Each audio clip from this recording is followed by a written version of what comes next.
Hello guys, today I will teach you how to block pop-ups window in Firefox browser. First, open your Firefox browser and click the menu button. It's in the upper right corner of the Firefox window and select Setting. This button is the bottom of the drop-down menu. Then select the Privacy and Security tab. It's on the left panel.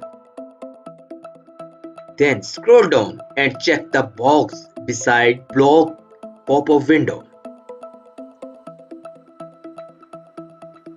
If a check was already there, pop-ups are already set to the block in Firefox to allow certain sites to display pop-ups while the blocker is unable.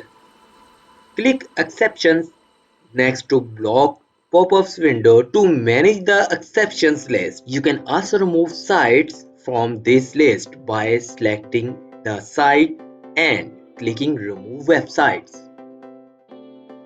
Now, your block pop-ups window in Firefox is enabled. Please like this video, subscribe our channel and press bell icon for more updates. Thanks for watching.